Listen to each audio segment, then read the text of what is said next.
Saudações cavalarianas, aqui quem fala é Glênio Mackensen Madruga e você está ouvindo a mais um episódio do podcast do Clube dos Generais, podcast feito para você que também não pode ter um blindado em casa.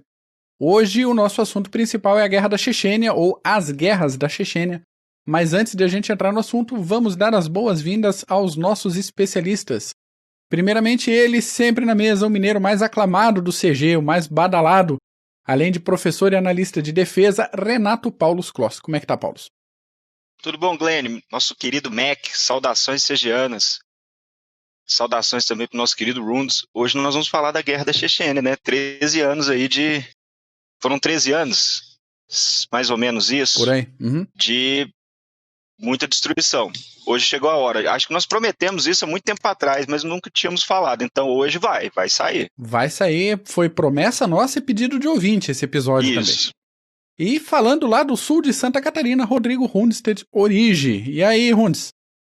Salve, salve, meus queridos Mac e Paulos. Mais uma vez aqui presentes. Vamos passar o que a gente sabe um pouquinho disso. Maravilha. Então, antes de a gente entrar no cerne, no tutano, na medula do assunto de hoje, uns destaques desses últimos dias, um bloquinho de notícias do front. Depois de 4 semanas de conflito, as tropas da Etiópia declararam que conseguiram finalmente obter o controle total sobre a cidade de Mekele, capital da região de Tigray, depois de cerca de 15 horas de combates e de bombardeios pesados sobre a cidade. Daqui para frente, espera-se acontecerá uma perseguição bem mais forte aos líderes do Fronte de Libertação do Povo de Tigray. Esse grupo está ativo desde a década de 70, ali por 1975, mais ou menos, foi a fundação. Tem orientação marxista-leninista e queria a independência da região norte do país. E desde o dia 4 de novembro, mais de 1 milhão de pessoas foram desalojadas, além das cerca de 40 mil que fugiram para o Sudão. Segundo o governo, agora é hora de normalizar o abastecimento de comida, combustíveis e recursos médicos que estão em falta desde o início dessa ofensiva.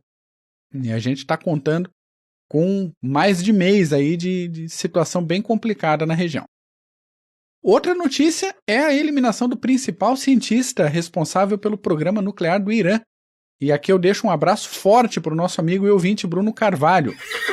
No dia 27 de novembro, perto de Teherã, aconteceu um ataque a tiros contra o veículo no qual o sujeito chamado Mohsen Fakhrizadeh Mahavadi estava.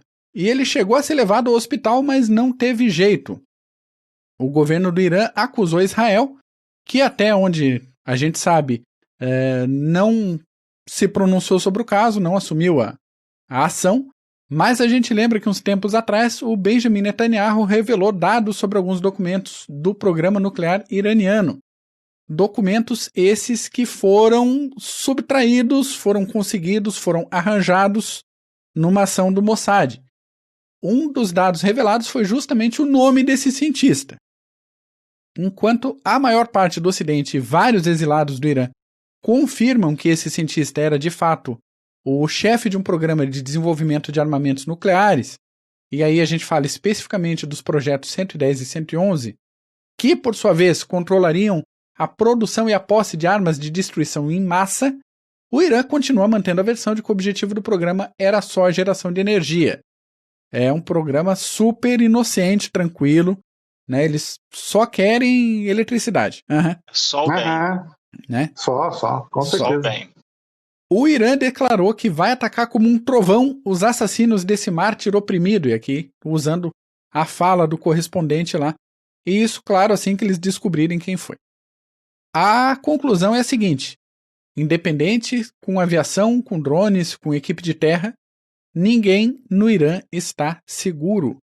Se você quiser saber mais sobre essas operações, escuta aí os nossos episódios sobre Israel, sobre o assassinato do Qasem Soleimani, que a gente fez no início do ano, e a gente comenta sobre treinamentos que Israel fez no leste europeu, toda a questão de distância desses treinamentos, dessas cooperações militares, comparado isso com ações no Irã, comparativo de material bélico, tem muita coisa nos episódios que a gente fez, tanto sobre Israel... Dissuasão, né? Dissuasão, exatamente.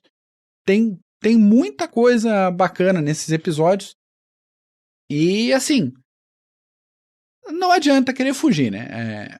Apesar de Israel não ter se manifestado, não ter assumido que fez, tem alguns traços aí, alguns indícios que se não foi tropas israelenses que fizeram isso diretamente, o modus operandi dá para ter uma ideia de que foi pelo menos contratado pelos israelenses para fazer isso. Sim, o que é comum as ações de Israel serem preventivas, né? Não é? E, o Mac, foi como você falou também, o Netanyahu, quando ele apresentou o relatório de todo o programa nuclear iraniano, ele citou o nome do cientista e falou, gravem esse nome. Não Tá é por gravado. acaso. Não é, gravaram bem. Ficou na história. Mas vamos lá para o assunto principal do dia. Não vamos perder o seu tempo, ouvinte. Nem o nosso tempo, nem o tempo de ninguém. O nosso negócio aqui é conteúdo. Então, iniciando o assunto principal, a gente vai falar desse tema muito interessante e que, infelizmente, não é muito debatido, que é sobre a Guerra da Chechênia, ou as duas guerras. A primeira aconteceu de 94 a 96 e a segunda de 99 a 2009. Foram conflitos que estremeceram o norte do Cáucaso por quase 13 anos, com idas e vindas, um monte de baixa para tudo quanto é lado, muita inépcia, muita falta de bom senso tático estratégico e bastante destruição, principalmente se a gente olhar para Grozny. Como a gente já abordou aqui no CGCast várias vezes, o Cáucaso é uma região bem complicada, bem belicosa, com diversos conflitos na história. Isso a gente pode citar o conflito recente em Nagorno-Karabakh, que é uma região que tem um conflito de interesses entre Turquia e Rússia, e que já está, pelo menos no terceiro cessar-fogo, se é que já não deu mais idas e vindas nesse processo. Já furaram esse cessar-fogo mais uma vez, né? Exatamente. E a situação na República da Ingushétia, que esse eu dou o crédito pro Rundes, a primeira vez que eu ouvi falar de Ingushétia foi pela boca dele, também não tá nada boa ali na região. E a divisão federal russa tá prestes a quebrar, ter as perninhas dobradas, se a gente pode colocar nesse termo. Mas Ingushétia, outro episódio. A Chechênia, vamos falar da Chechênia, está localizada na parte sudeste da Rússia, perto da extremidade noroeste do Mar Cáspio. Para quem acompanha pelo YouTube, vai ter um mapinha aqui para ficar mais fácil. A região declarou independência da União Soviética em outubro de 91. E essa declaração do presidente checheno Zohar Dudaev não foi inesperada. A história da região é marcada por episódios de intensas batalhas que estimularam o ódio contra a Rússia e esse desejo de independência. Mas já falei para caramba para iniciar um episódio, então passo a bola para os especialistas. E daí, Paulo, meu caro, dá para fazer um background desse conflito aí para entender qual é dessa guerra da Chechênia? Sim, Mac, são mais de 200 anos de conflito. Então, a gente precisava separar um background, pelo menos para mostrar a animosidade entre os chechenos e os russos. Então, nós separamos nomes bem conhecidos, Sheikh Mansur, Imam Shamil, Alexei Ermolov, general russo. Então, todos esses tiveram os nomes gravados ali na história do norte do Cáucaso. Então, primeiramente, antes de Sheikh Mansur, os russos entraram em contato de fato com os chechenos nas campanhas persas, quando eles se deslocavam através do Cáucaso em 1722, 1723, mais ou menos. Porém, o conflito mesmo, o choque entre os dois, aconteceu a partir de 1784, com o Sheikh Mansur. Vamos lá, o primeiro nome. Então foram 7 anos de campanha contra os russos, mas começou de forma bem interessante, porque o Sheikh Mansur, ele era um líder religioso, educado no sufismo, e que, na verdade, ele começou essa política dele no norte do Cáucaso contra os muçulmanos erráticos, vamos dizer assim. Aqueles muçulmanos que não respeitavam a Sharia e usavam das leis tradicionais do Cáucaso. Então ele iniciou uma jihad, que no norte do Cáucaso chama Gazavat. Ele começou essa guerra santa contra esses muçulmanos que não aceitavam a Sharia. Só que a palavra dele começou a influenciar muitas pessoas, então a Rússia começou a prestar bem atenção nele, porque ele poderia influenciar os otomanos e levar a jihad ali para o sul da Rússia, nas terras cristãs ortodoxas. Então, já a partir de 1784, eles tentaram destruir Sheikh Mansur.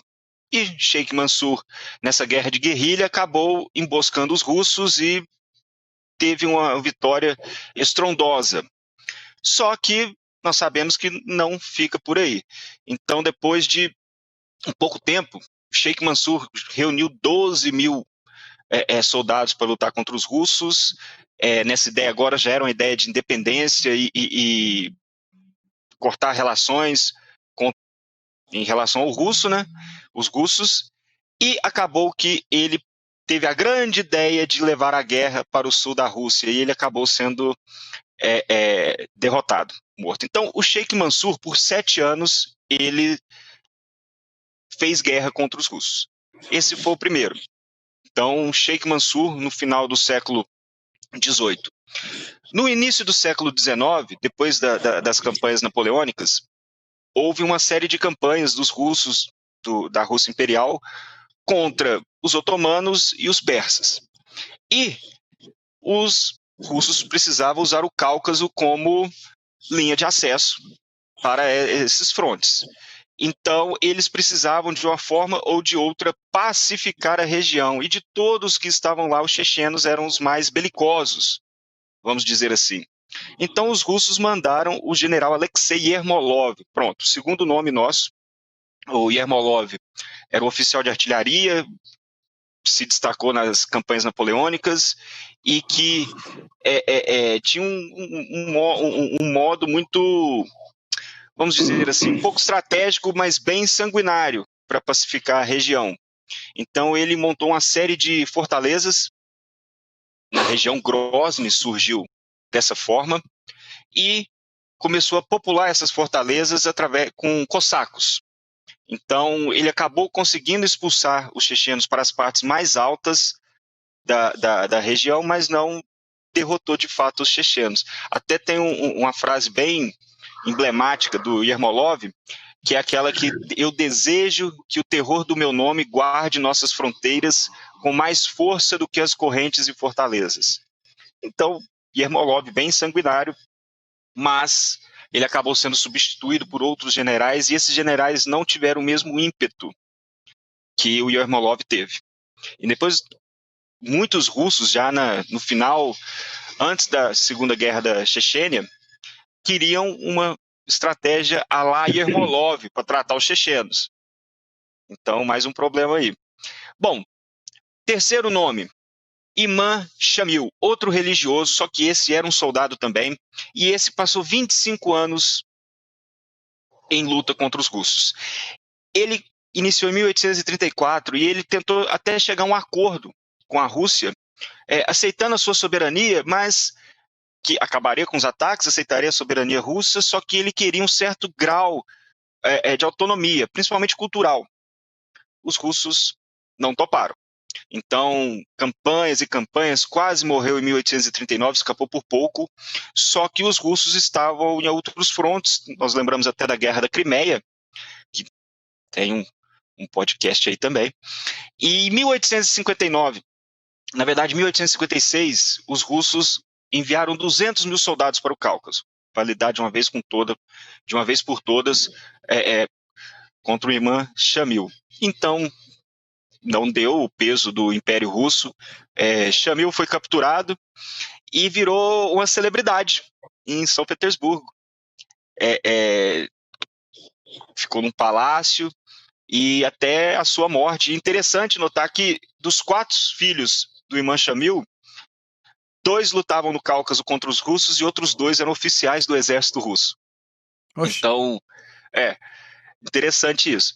Então nós falamos dos 3 nomes: Sheikh Mansur, Alexei Yermolov e Imam Shamil. Então nós temos mais 2 pontos desse background aí que nós precisamos falar. Primeiro, Revolução de 17. Então, a conquista bolchevique, muitos chechenos pensaram que seria a tão buscar a independência da Chechênia. Não foram. Eles chegaram até a criar a União dos Povos do Cáucaso, que foi fundada em 1917, lutaram contra as forças brancas do Denikin, só que quando eles chegaram junto dos bolcheviques, existia um oficial chamado Joseph Stalin, georgiano, que conhecia bem os chechenos, e junto dessa política de nacionalidade, e do tanto que ele já conhecia os chechenos, ele acabou desmantelando essa União dos Povos do Norte do Cáucaso e criou a República Socialista Soviética Autônoma da Chechênia-Ingushétia. Então, acabou de vez essa ideia de independência. Então, mais uma vez os chechenos lutando e não conseguiram atingir essa tão sonhada independência. Outro ponto, para finalizar esse background, e que precisa ser dito, é o êxodo de 1944. Os chechenos, chamam essa operação Lentil de êxodo. Stalin, em 1944, e com a ponta de lança ali no Cáucaso dos alemães, estava com medo.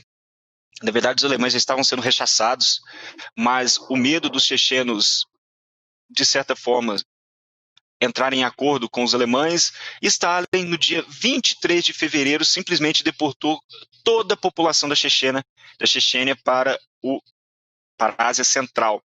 Então foram 480 mil pessoas. Por exemplo, Rundes, Dudayev nasceu no exílio, podemos dizer assim. Sim. Maskhadov. Todos nasceram na Ásia Central. Exatamente. E foram lá que eles aprenderam com o exército soviético tudo que sabiam sobre guerra de guerrilha, porque foram grandes oficiais, né? Sim. Pega aí o Dudayev, era general da Força Aérea. O Maskhadov era coronel. Então você não tinha líderes tribais, você tinha soldados profissionais. Soldados profissionais, exatamente. Exatamente. E em 56 eles voltaram com a morte do Stalin. Khrushchev permitiu a volta desses chechenos para a Chechênia, a terra deles. Encontraram muitos russos do sul da Rússia que simplesmente tomaram a região com estratégia russa. Então esse é o background, né, que nós podemos falar sobre essa história. Então são mais de 200 anos de conflitos. Esses são os nomes principais, mas muitos outros marcaram a história também da região, de lutas. Nós temos essa cultura da Chechênia, do povo da Chechênia, que muita gente acha que é meio que um banditismo, mas na verdade é uma busca por liberdade. Então, Paulo, você tem atravessando aqui rapidinho, você não tem a impressão que o povo da Chechênia tem alguma similaridade com o povo basco? Sim. É aquele certeza. Pessoal que mora numa região montanhosa lá, pequenininha, bravo para caramba, e que é melhor deixar os caras quietos lá. Porque exatamente, sempre dá ruim quando vão mexer com eles.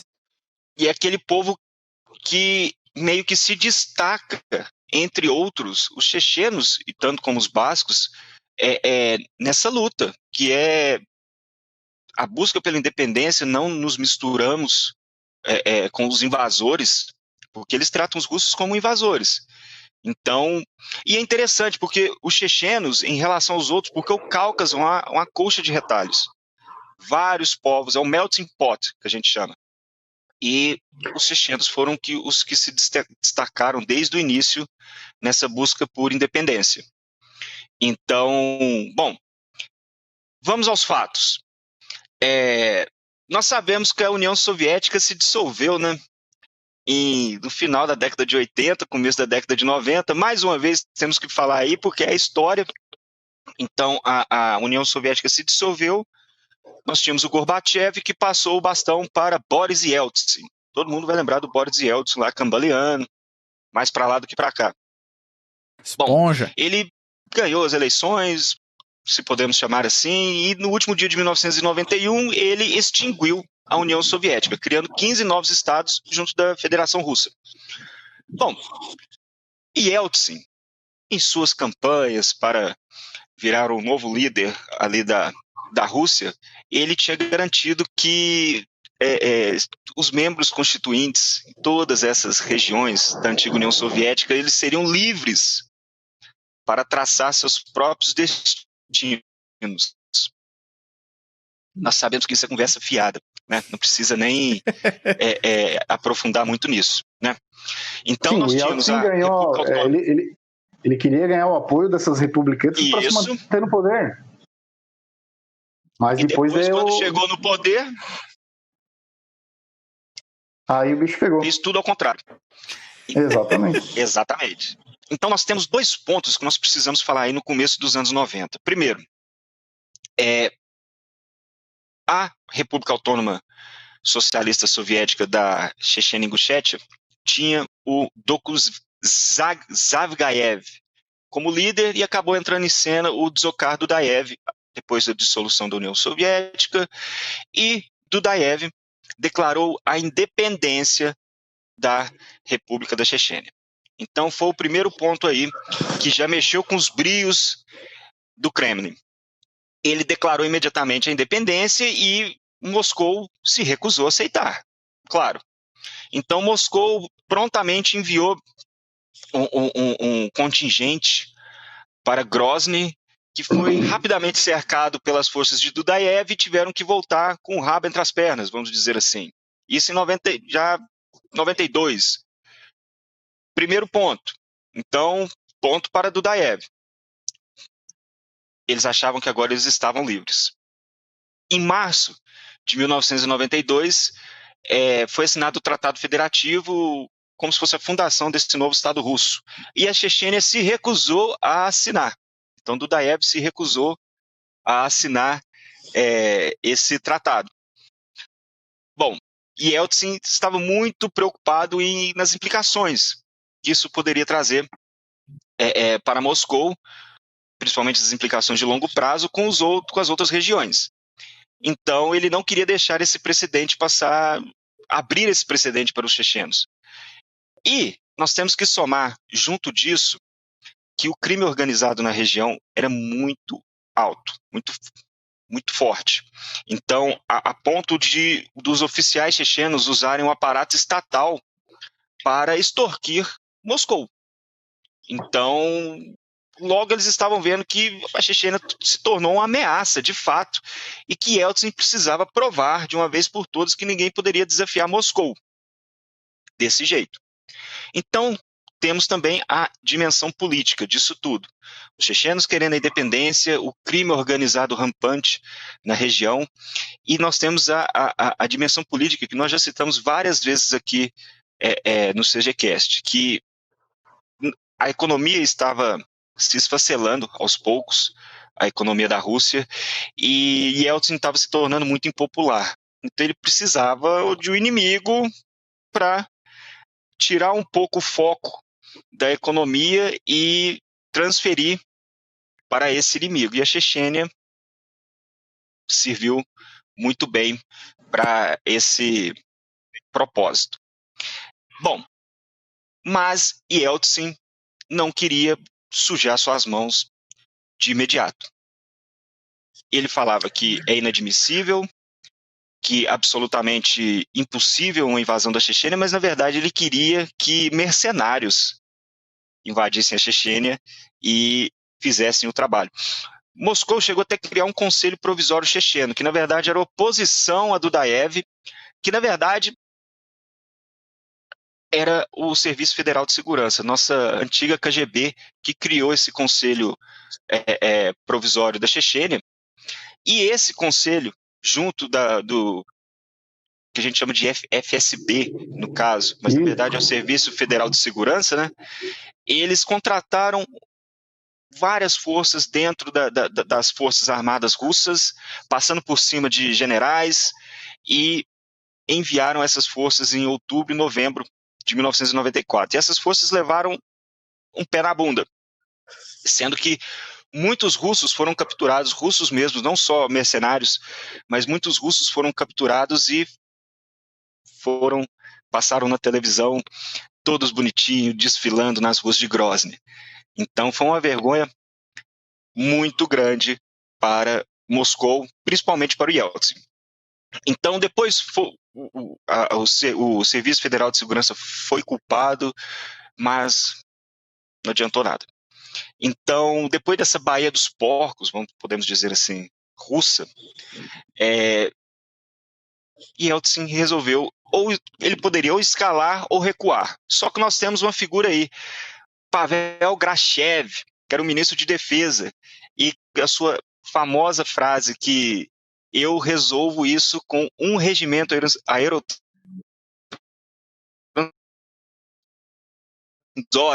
duas horas, perdão. E, bom, Yeltsin resolveu invadir a Chechênia nos últimos meses de 1994.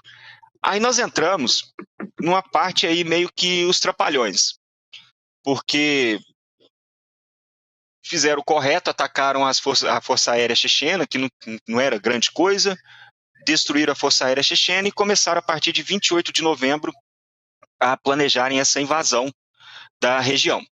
Então, essa invasão seria através de 3 pontas de lança, que sairiam ali do sul da Rússia, e a ideia era cercar a cidade de Grozny e depois atacar ela. Então, os russos juntaram quase 25 mil homens e 80 tanques para essa operação em dezembro de 1994. Bom, os russos, qual que era a estratégia deles?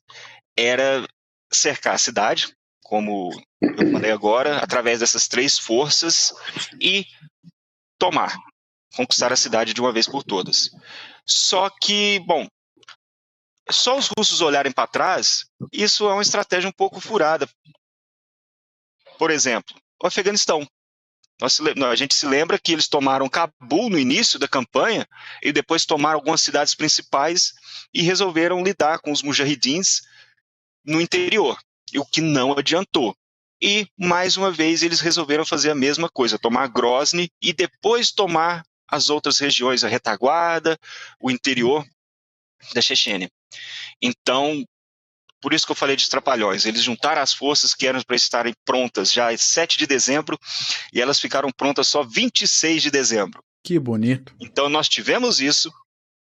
Depois, nós tivemos a questão também que eles só ficaram prontos para atacar a capital Grozny no dia 31 de dezembro. E nós precisamos ter em mente que os chechenos não são burros. Eles, desde o começo, desde novembro, eles transformaram Grozny numa praça forte, numa fortaleza, através de 3 anéis de defesa. O centro da cidade virou uma imensa fortaleza, com pontos fortificados, regiões com minas terrestres, se prepararam para receber com abraços e flores os russos. Ao estilo checheno. Ao estilo checheno, exatamente. Então, bom, vamos lá. No dia 31 de dezembro, esses russos acabaram entrando em Grozny. Entraram em Grozny, só que, bom, lembrem-se, 3 pontas de lança. O avanço ocidental se perdeu nos ferozes combates no centro da cidade. O grupo oriental teve que se desviou e acabou se perdendo também na cidade. E vale lembrar, e tem o grupo norte que chegou até o Palácio Presidencial, mas não conseguiu, precisou se entrincheirar. Então nós tivemos um problema aí nesse ataque russo no dia 3 de janeiro. O ataque já tinha sido rechaçado. Os russos não largaram o osso, claro. Começaram a usar poder aéreo, artilharia e aos poucos avançando para conquistar a cidade, mas falta de coordenação entre as tropas de ataque, não tinham coordenação nenhuma, falta de mapas, eles não possuíam mapas de Grozny, eles tiveram que invadir as livrarias e as bancas de jornais para conseguir mapas da cidade, porque eles não possuíam mapas da cidade de Grozny. Então foi uma série de erros. Nós temos os erros também na operação dentro da cidade. Eram aqueles blindados todos em um engarrafamento naquelas avenidas imensas da capital Grozny e que na verdade foi muito fácil destruir esses comboios. Os chechenos, eles destruíam o primeiro e o último blindado, você amarrava toda aquela fila de blindados e acabavam que destruíam um por um. Os russos não saíam dos blindados com medo, então eles eram eliminados sem nem conseguir sair dos APCs, né? Eles já eram eliminados. Isso foi uma carnificina. No YouTube, para quem quiser, tem muitos vídeos sobre esse primeiro conflito, os russos tentando sobreviver de uma forma ou de outra, entrincheirados no meio da cidade. Foi uma carnificina. O MEC tá ligado nessas táticas aí, sabe que é fogo e movimento, se parar... Exatamente. Não, MEC? O que a gente até comentou em outra conversa, o básico da guerra de blindados é isso, é fogo e movimento. É poder de impacto, poder de fogo e poder de manobra. Se você coloca blindados, principalmente MBT, né, blindado de lagarta, pesadão, dentro de uma cidade, quer dizer, você elimina a capacidade de manobra, elimina a capacidade de uso de fogo pesado, e você se coloca numa posição de que qualquer pessoa do segundo andar de uma edificação com meia dúzia de garrafa de gasolina na mão, acabou, você perde toda a tua capacidade de uso da arma blindada e pedir para tomar fogo, não adianta. E daí o que é o grande diferencial em campo de batalha é isso, o combate terrestre, claro. Você tira todas as grandes características e os blindados acabam sendo grandes caixões de aço para quem está ali dentro. Não adianta. Mas tem que ir com apoio de infantaria. Não. Infantaria, nesse caso, não ia adiantar também. Eles vão se proteger, vão se entrincheirar, vão sair, vão se enfiar debaixo do blindado. E não adianta. A manobra foi errada. Você não tem como invadir uma cidade, principalmente uma cidade desconhecida, que você tem que ficar procurando mapa para que rua que você vai, para onde que você anda. Não adianta. Não dá. E a mesma situação, claro, em escala menos grave, que a gente comentou no episódio de Nagorno-Karabakh. Se você tá numa situação de montanha que só tem uma estrada para ir para voltar, você perde capacidade de manobra. Se você tem gente entrincheirada com lança-foguete, se você tem drone com capacidade de abater blindado, acabou. Não vai funcionar. Não vai funcionar. Não, essa atrapalhada toda aí começa lá com o Grachev, né, que era considerado o bufão da União Soviética. Ele, naquela frase em que ele comenta que com o regimento era transportado, eu tomo o Grozny em 2 horas. Em menos de 24 horas já tinham 1.000 russos no chão, mortos. De acordo com o livro da Razny Zayerstad, Crianças de Grozny, ela comenta que o Grachev, ele estava na festa de aniversário dele, numa bebedeira, e ele falou essa frase aí, né? Já devia estar, né? As instruções dos pilotos de blindado é o seguinte: segue o da frente, porque vai ser fácil, é só entrar lá que vai estar tudo feito o negócio, não tem tática de T-34 ainda, sem né? mapa. A capacidade de operação e movimentação dentro da cidade foi comprometida. Os blindados parados foram alvos fáceis de RPG, de qualquer artefato, né, que colocasse o blindado fora de combate. Os soldados que saíssem de dentro eram metralhados. Então você tinha ali uma operação fadada ao fracasso. Exatamente. E na verdade, essa era a principal frente de invasão soviética, das 3. E foi a mais, vamos dizer assim, frustrada, né? Mas se ferrou. Mas ferrou. Aí tu tinha ali, os chechenos têm uma capacidade de absorção de informação muito grande, porque, como a gente já mencionou, eles eram ex-oficiais, né? E na Primeira Guerra da Chechênia, você tinha os vários líderes dos clãs, porque a Chechênia era composta por clãs, né? Você tinha o clã do Kadyrov, tu tinha o clã do Zia Madaev, o clã do Shamil Basayev. Todos eles juntos deram conta da Rússia na Primeira Guerra da Chechênia. Isso foi fato. E logo em seguida, como eles viram que a capacidade deles era boa de rechaçar o poderio russo, Aí começou uma fragmentação. E aí tu tens somente o Dudaev no comando. No comando. Só que as frentes começaram a se fragmentar. E eles começaram a ficar um pouco mais, vamos dizer assim, cada um com a sua tribo. Porque a Chechênia é conhecida como a terra da vendetta, né? Isso. Tudo é vingança para eles, né? É um estilo de vida, pelo menos desses clãs mais belicosos e mais conhecidos, era um estilo de vida, né? Tudo era uma vendetta para eles. Então, acabar com o poderio russo no solo deles era uma vingança. Custe o que custar, né? Exatamente. E como você falou, o Mac até falou dos caixões, eles chamavam o transporte os blindados de transporte de caixões móveis, porque duravam pouco tempo nessa situação em meio ao combate. Então, os BTR-80, os PT-76. Caixões móveis. Muitos russos morreram dentro desses blindados, não tiveram nem a chance de sair para se protegerem. Foram tem inclusive dizimados. um filme que eu te mandei, né, Paulo? Lembra? Sim, que mandei essa semana? Exatamente. Tem o cara do blindado lá e exatamente mostra como ficou feia a coisa.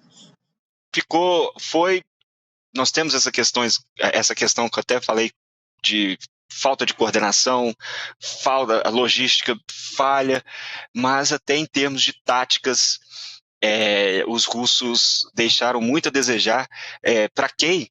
Poxa, os russos, em termos de guerra urbana, o que eles aprenderam na Segunda Guerra Mundial, com Berlim, Tula, várias batalhas, e simplesmente fizeram tudo errado nessa primeira batalha de Grozny. Então, no dia 3 de janeiro, o ataque já tinha sido rechaçado, mas, como eu disse, os russos não largaram o osso.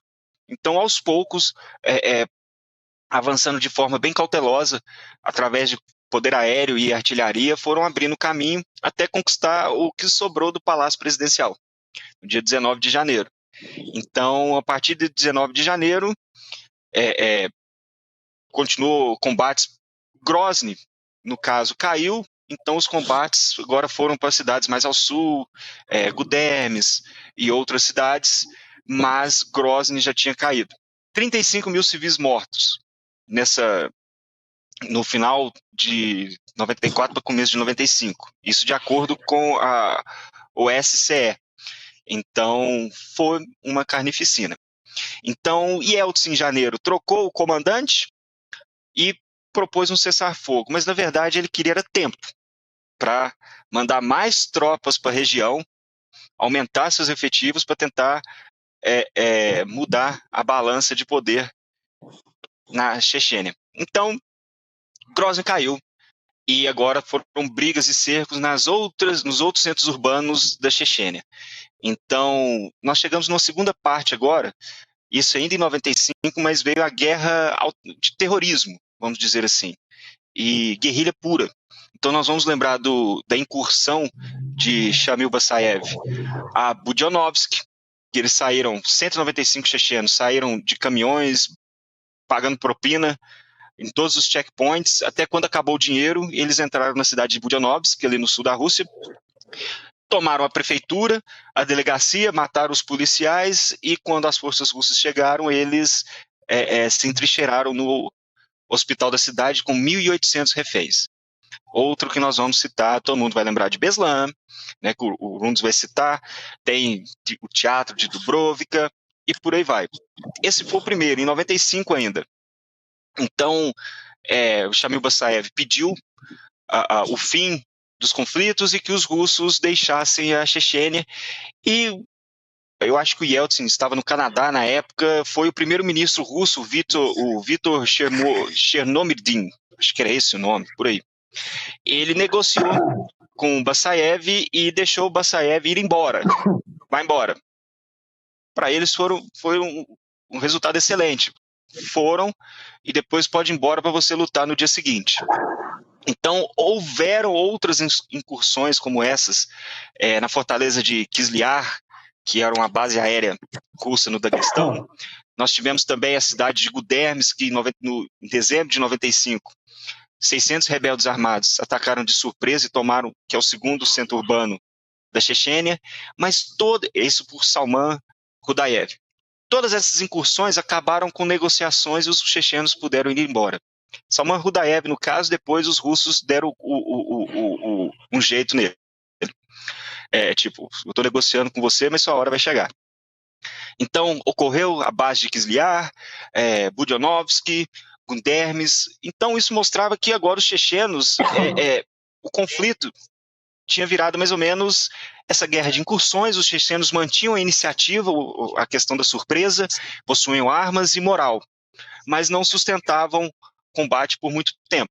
E os russos mantinham essa ideia de falta de decisão, quais táticas a serem usadas, a melhor forma de empreender suas forças contra os chechenos. Então, esse 95 e começo de 96, a campanha foi dessa forma. E muitos até queriam que voltassem as estratégias do finado Yermolov, de estratégias sanguinárias, de pressão total em cima da população, não só dos soldados, mas também da população civil. Ok, então os chechenos bem divididos, foi aí que Dudaev deu um telefonema lá para um parlamentar de Moscou, ganhou um míssil na cabeça, passou a liderança para Yandarbiyev, que não era também um líder, e acabou a liderança... Ele foi um dos mais fracos líderes, né? De todos foi o mais fraco, exatamente. Exato. Aí que a gente chega no Aslan Maskhadov, que esse sim era um grande líder, estrategista também. Ele sabia que ele ia ter que apaziguar todos esses clãs, como o Rundes falou, porque era dessa forma. Então, ele sabia também que para derrotar os russos, ele precisava de uma ação espetacular, porque ele viu Budianovsky, ele viu Kizlyar, que os russos sentaram para negociar. Então, ele queria uma ação como essa. Então, em 6 de agosto de 1996, cerca de 1.500 rebeldes conseguiram entrar na cidade de Grozny durante a noite, porque o dia era dos russos e a noite era dos chechenos. Eles não se aventuravam na parte da noite, tinham medo. Então conseguiram silenciosamente infiltrar todos esses guerreiros e no dia seguinte conseguiram tomar a cidade de Grozny. Então os russos saíram em debandada. Na verdade foram em 3 horas eles conseguiram recuperar a capital Grozny. Depois vieram negociações, reconhecimento da autonomia da Chechênia e 31 de dezembro a Guerra da Chechênia acabou. Então nós temos essa primeira Guerra da Chechênia que foi de dezembro de 1994 até dezembro de 1996. Bom, agora estamos independentes. Será? Sabemos que não. Foi uma paz de mentira, né? Foi o primeiro round, né? Foi uma paz de mentira, podemos dizer assim. Sim, com certeza. Então, nós tínhamos Maskhadov à frente, e até em maio de 97 ele viajou para Moscou e assinou o acordo de paz com Yeltsin, mas temos alguns problemas aí, vamos lá. Primeiro, crescimento dos senhores da guerra. Então, como o Rundes falou, eram vários clãs, e, querendo ou não, cada clã possuía sua agenda própria. Essa é a verdade. Então, Maskhadov tentou apaziguar esses ânimos, trazendo todo mundo para a estrutura militar da Chechênia, dando o status de militares, nos rankings do exército, mas não deu tão certo. E outro problema também que Maskhadov tinha, e que esse era um baita de um problema, era a ameaça jihadista. Então, desde os anos 90, jihadistas de vários calibres foram para a Chechênia para iniciar a jihad contra os russos, contra os cristãos ortodoxos, e nós temos um nome aí em comum, né, Rundes? Al-Khattab, um veterano... Ibn Al-Khattab. Saudita, veterano da Bósnia, veterano da guerra no Afeganistão, veterano de Nagorno-Karabakh também. Ô, louco. E exatamente. Esse foi com todo o dinheiro que a Arábia Saudita podia gastar nessas campanhas jihadistas, e ele não escondia que, para ele, independência da Chechênia, ele não ligava. O que ele queria mesmo era criar um califado no norte do Cáucaso. Exatamente. Então, isso foi um problema muito grande, porque Maskhadov precisava apaziguar esses ânimos, precisava mostrar para Moscou que eles estavam mantendo a paz, o acordo de paz, mas na cabeça dos jihadistas não era isso que eles queriam. Então, nós temos até em agosto de 99, Shamil Basayev e Al-Khattab simplesmente invadiram o Daguestão. O Magomedov, que era o líder, o Bagaldin Magomedov, ali do Daguestão, convidou os jihadistas, não, vamos criar um califado aqui. Então, Maskhadov estava perdendo o controle nesses anos aí de paz, não estavam conseguindo segurar, não podemos nem dizer seus subordinados, né? Não conseguia segurar esses jihadistas e não conseguia restaurar a disciplina. Isso foi um grande motivo para a Segunda Guerra da Chechênia, que começou em 1999. E mas você tem um grande motivo ali para a invasão, além dos já citados atos terroristas. O Basayev saiu do governo Maskhadov e ele teve um agravante, né? A família dele foi assassinada pelos russos. Isso. Então, isso é uma estratégia comum, né? Exatamente. Agora, vamos botar. Minha família foi morta. Meus pensamentos não fecham com o Maskhadov. Vou me juntar com um jihadista, que pelo menos eu tenho um apoio grande, né? Aí teve uma influência e uma afluência de muitos jihadistas para a região, que já muitos já estavam nos Balcãs, na época da Guerra dos Balcãs. Muitos remanescentes já saíram dos Balcãs e foram direto para o Cáucaso. Então foram para lá. Exatamente. Vamos lá, vamos instalar a Sharia. Nada de muçulmano sufi aqui. Vamos botar o que eu quero.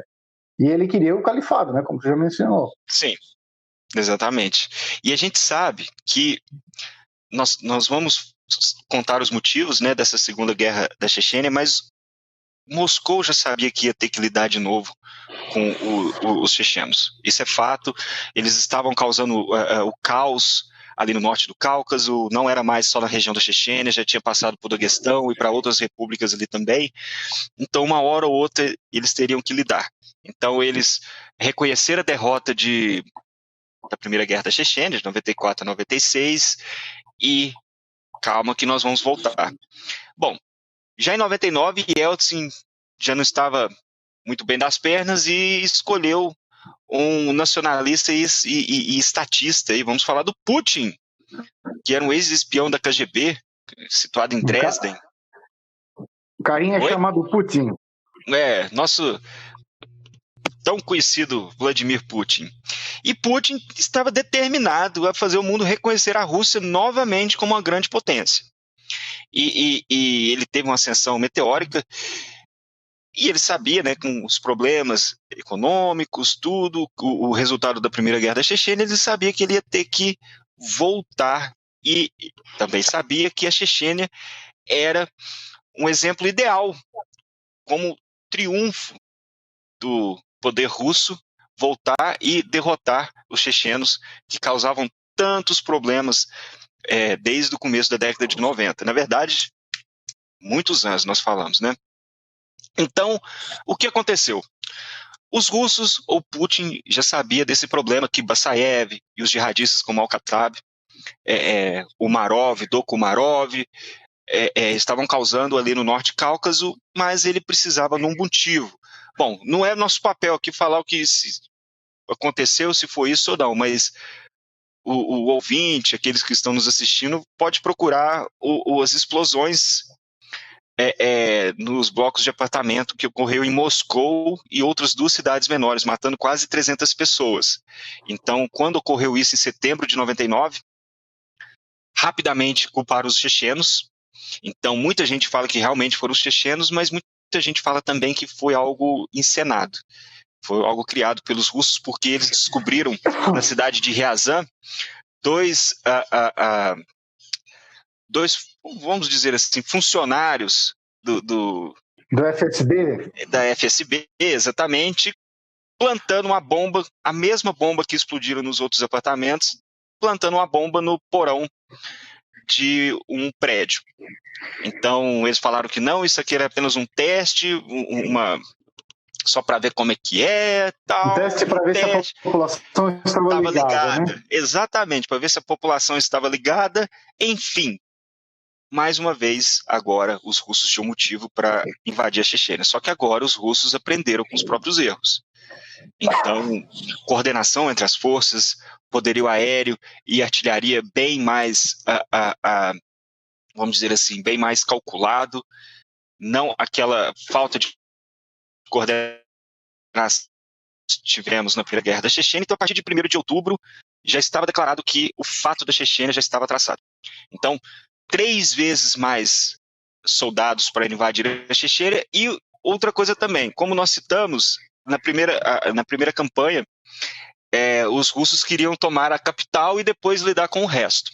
Nós citamos, tomar Grozny e depois nós lidamos com o resto. E isso se mostrou uma estratégia bem ruim. A verdade é essa. Agora foi ao contrário. Eles consolidaram toda a retaguarda, todo o interior da Chechênia, e quando tudo estava já em mãos russas, eles partiram para Grozny.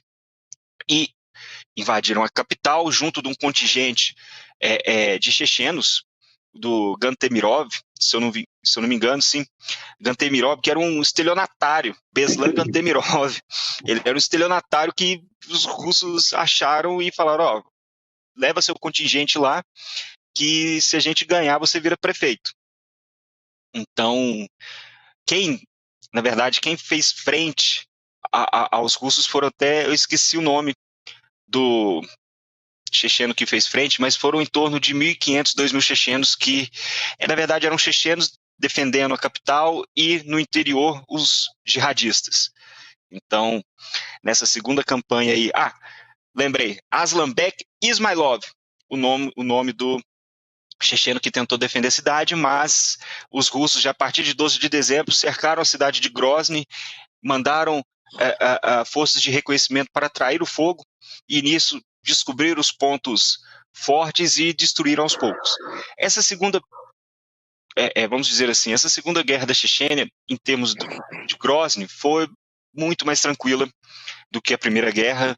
Os russos não cometeram os mesmos erros, porque aí também, novamente não teria como.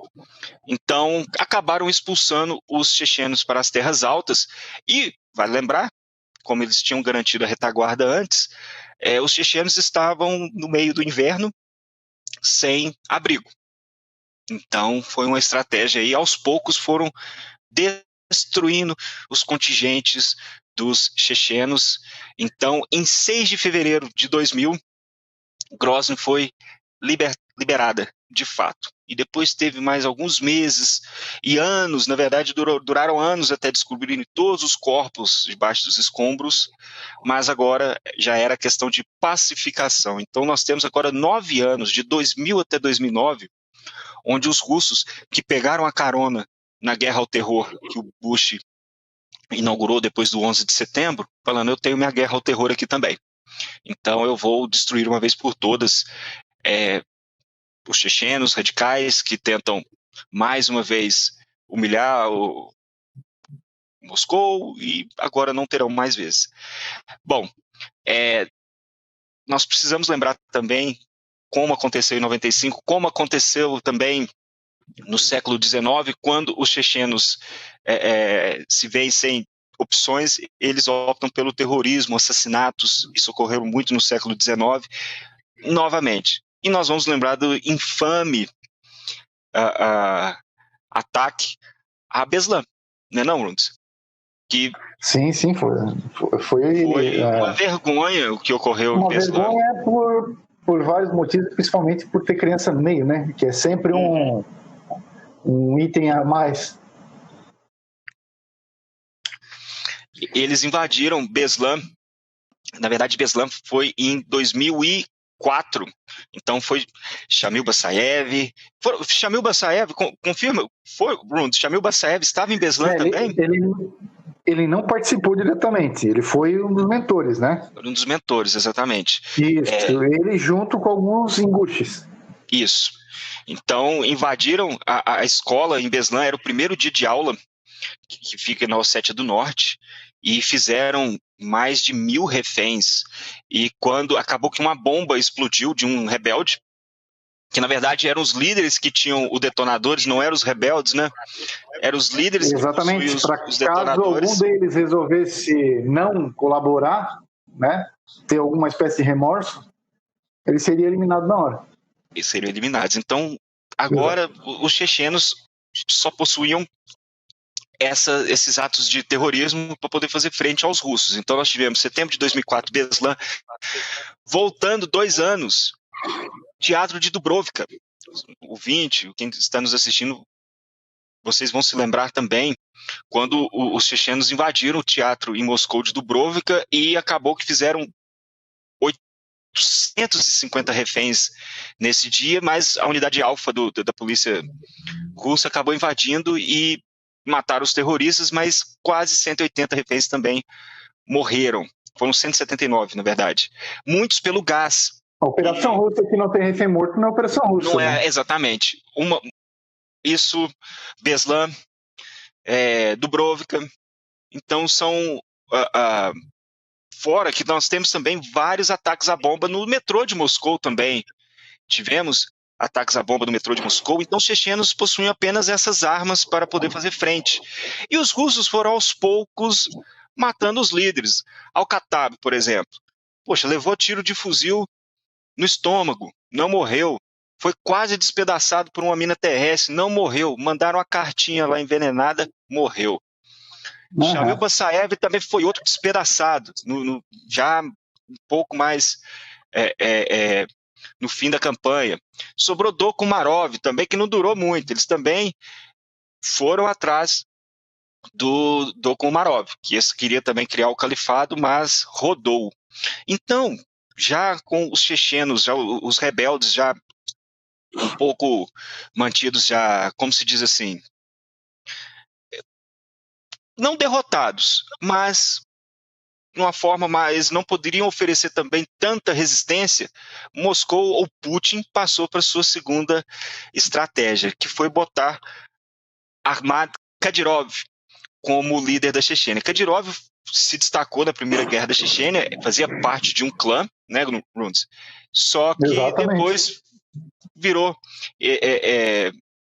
para o lado dos russos, e os russos viram nele um grande fantoche para poder implementar a agenda de Moscou na Chechênia. Então, Kadyrov era excelente, não perguntava nada do que seria o passado.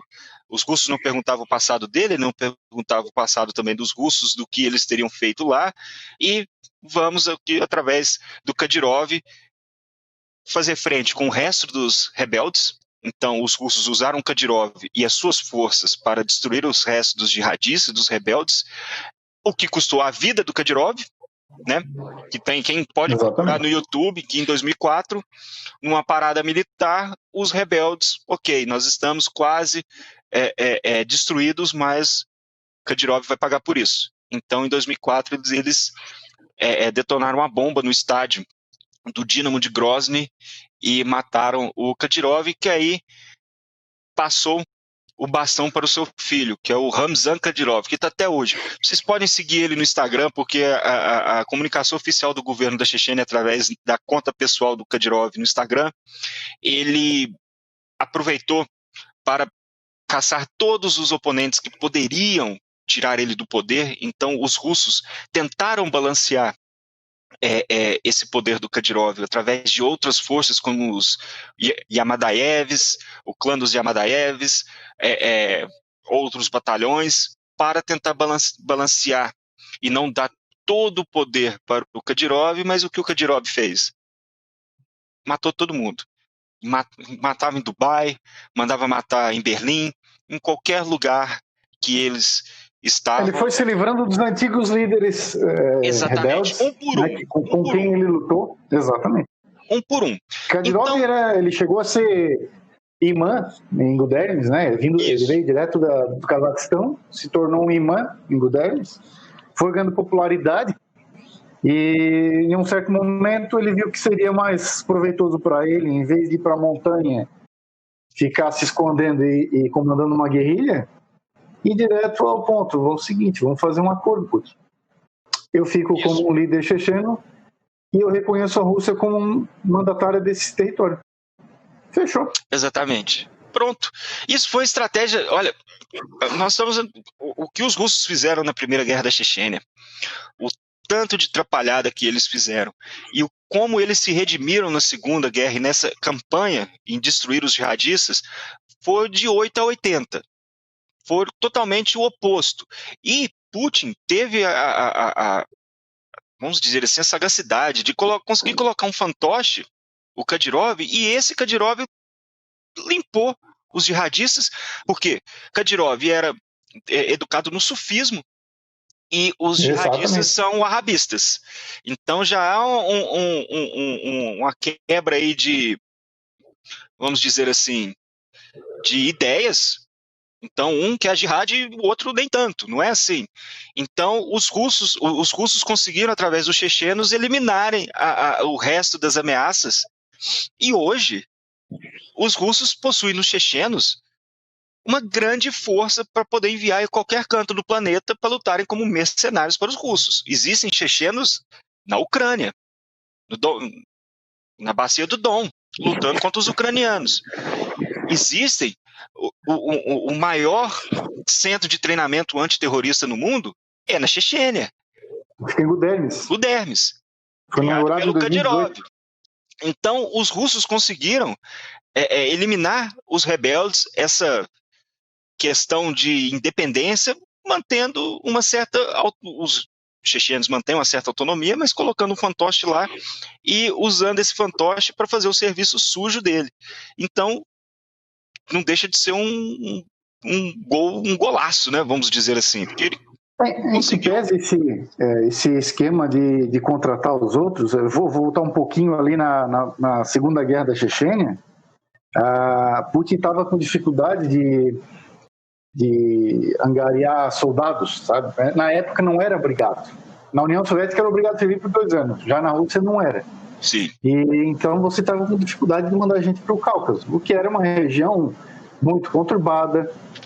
Você já tinha relatos ali de ataques do Basayev, do Termibulatov no Daguestão, de degola de soldado de checkpoint. Isso não era nada atrativo para o jovem russo, né? Então o que acontecia? Existia algo diferente. Era feito um contrato, tá? Para cada soldado, tu assinava um contrato. Tu ganharia, sei lá, 3 vezes mais do que um soldado normal para permanecer no mínimo 2 a 3 anos na região. E aí ele começou a amealhar soldados, tá? Porque até então estava complicado ele conseguir, porque os chechenos sempre foram um povo temido, né? E os russos sabiam que o negócio lá era mais complicado. Exatamente. Lá não era brincadeira, não. Até por isso, agora, você não consegue implementar essa estratégia em qualquer canto do mundo. É muito difícil você colocar, vamos supor, os americanos. Eu vou tentar colocar um fantoche meu em Cabul, por exemplo. Tentaram, mas não é a mesma coisa. Mas os russos aproveitaram da situação e conseguiram com certa maestria. Putin, vamos dizer assim. Putin é um grande estrategista, a gente sabe disso. A gente mete o pau nele toda hora aí, mas o cara entende. Ele simplesmente botou um fantoche, eu te garanto todos os... E os russos tentaram com o Gantemirov antes. O Beslan Gantemirov, estelionatário. Beleza, a gente perdoa tudo que você fez, mas você vai virar prefeito de Grozny. Depois conseguiram, através do Kadyrov e da milícia dos Konkeruns, Kadyrovits. Isso, os Kadyrovistas, né? Exatamente, através do Kadyrov. Através do seu exército particular, olha, pacifica aí o que precisa ser pacificado. Kadyrov morreu tentando fazer isso. Morreu num atentado. Entrou o filho dele, o Ramzan Kadyrov, está até hoje. Até quando vai durar esse namoro? Não sabemos, mas que está dando certo até hoje. Às vezes eles brigam, às vezes eles ficam de mal, mas depois dão um beijinho ali e continuam nessa relação próxima aí. E interessante, como nós citamos aqui, os russos tentaram balancear o poder dos Kadyrovs, do armado Kadyrov, no início, através do batalhão Vostok, no início de 2000, o que mais? Zapad, esses batalhões todos. Mandaram matar um por um. O caboclo fugia para Dubai, mandava matar lá em Dubai, em Berlim, até, eu acho que um ano atrás, mataram também um ex-senhor da guerra checheno também, mataram em Berlim. Então, ele fez a limpa do jeito que ele queria, só que hoje a Chechênia não é o problema que era há 15 anos atrás, por exemplo. Então, hoje a Chechênia, ganhando através das refinarias de petróleo ali da região do Cáucaso, lógico, quem quiser pode pesquisar, tem confrontos no Daguestão, jihadistas, tem confrontos ainda na Chechênia, mas não chegam nem perto do que era há 20 anos, na verdade 25 anos atrás, né? Que a região, realmente, o Cáucaso, como a gente vem comentando aí, já não é de hoje, o pau quebra. Nós temos Shamil Basayev, por exemplo, lutou pelos azeres contra os armênios em Nagorno-Karabakh, em 92. Então, muitos rebeldes todos possuíam treinamento militar soviético. Nós citamos, Dudaev era general da Força Aérea. Então, sabiam muito bem o resultado da Primeira Guerra da Chechênia. Foi espetacular o que eles fizeram, as táticas que nós vamos até colocar. Tem um livro de uma autora russa que ela fala dos combates em Grozny mesmo, e ela cita muito, foi ali que eu vi a questão dos caixões móveis e tudo que eles fizeram para limpar os russos. Procurem no YouTube também, tem documentários, a gente chama de footage, que é os vídeos dos confrontos. Você vê no rosto dos russos o medo, é aquele medo de você não querer se aventurar para fora do seu buraco, do seu foxhole. Não tem como. A única força russa que sobrou no dia 3 de janeiro foi uma força perto do Palácio Presidencial que se trincheirou. Não vou sair daqui nem fudendo. A única que sobrou. Depois, com cautela, foram conseguindo, com mais calma, mas um conflito bem interessante de ser estudado, uma guerra simétrica, como os chechenos conseguiram fazer frente os problemas dos russos pós-União Soviética, todos os problemas, esqueceram tudo de guerra urbana. A tática dos russos desde a Segunda Guerra Mundial era: se tem problema na cidade, cerca e deixa e toma conta do resto. Eles fizeram o contrário. Então, é bem interessante. Nós falamos muito que ia trazer aí a Guerra da Chechênia, aí demoramos, mas tá aí. O ouvinte aí, quem nos assiste aí, para tirar suas conclusões, pesquisar mais o que está acontecendo hoje na Chechênia. Hoje é uma vergonha o que o Kadyrov faz em relação aos homossexuais na Chechênia, que fala que é uma região livre de homossexuais. Então, meio que replicando o que Moscou já faz também.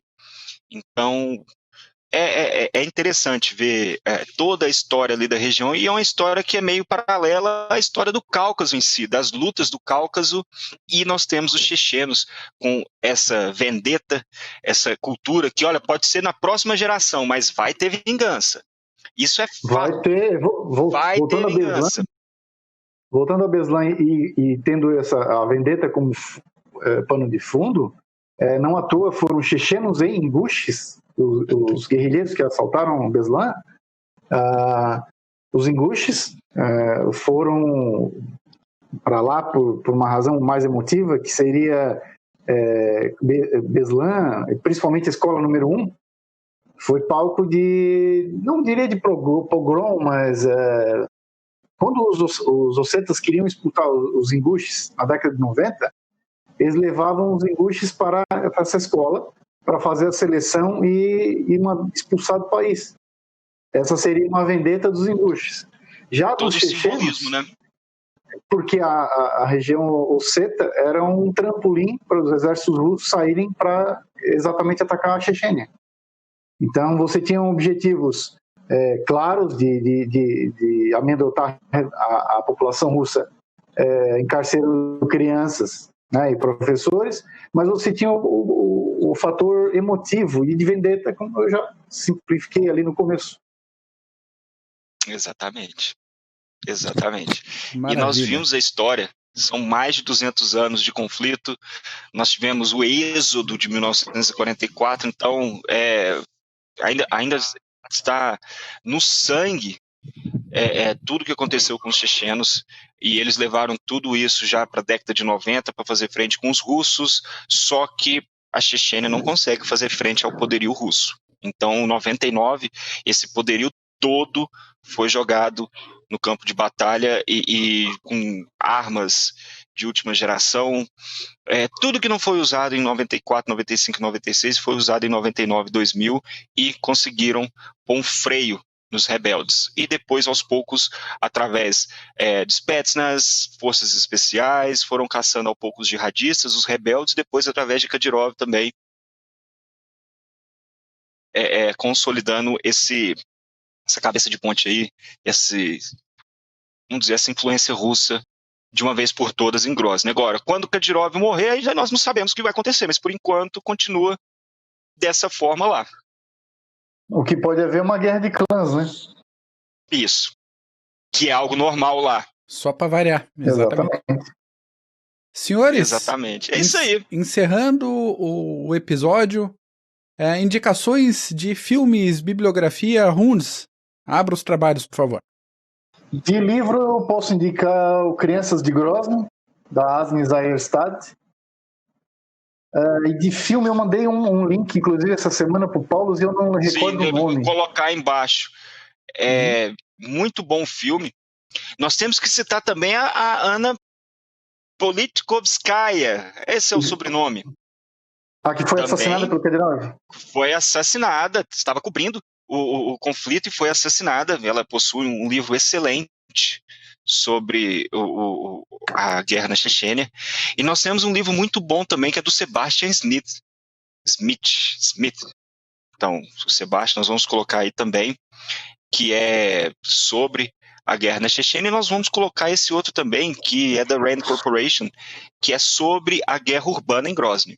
Os livros são em inglês, esse que o Rune citou, no caso não é da Politkovskaya, também não é em português, mas para aqueles que queiram estender um pouco aí o conhecimento, pode ler esses livros aí que vão aprender muita coisa.